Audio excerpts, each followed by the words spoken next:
Laps sünnib siia maailma vägagi helilisest keskkonnast, kus on ema südamelöögid, kõik organismisisesed kahinad, kohinad, muidugi ema hääl.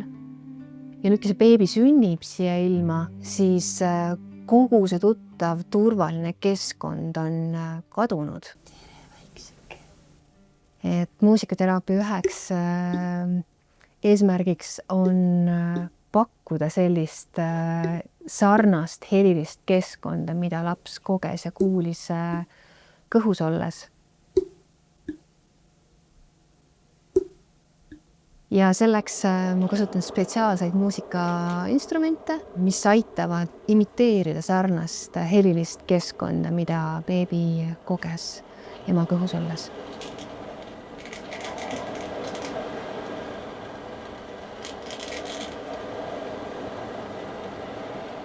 Ma töötan siin Tallinna lastehaiglas enneaegselt sündinud beebide ja nende vanematega.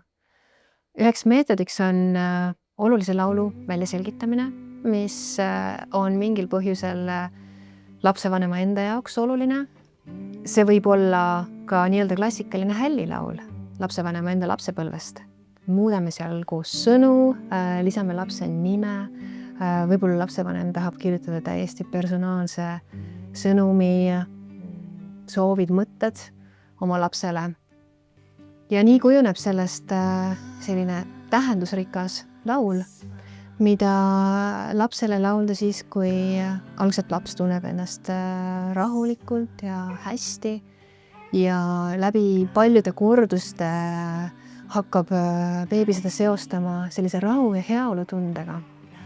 Ja see on see, mida me tahame, et see laps kogeks, mis aitab tal kasvada.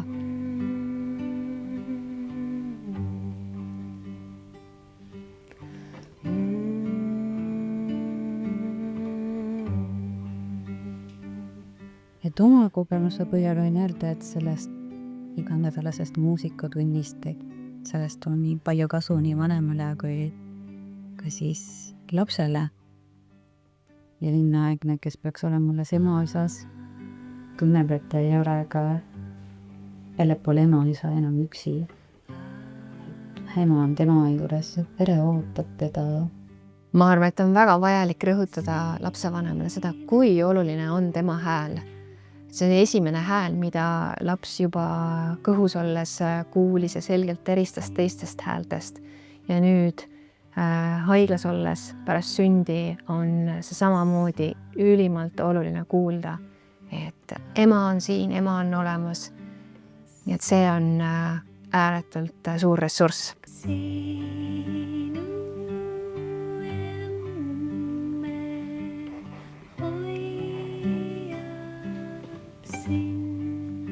Nende erinevate instrumentide abil ma stimuleerin lapse südamelöögi sagedust ja hingamismustet.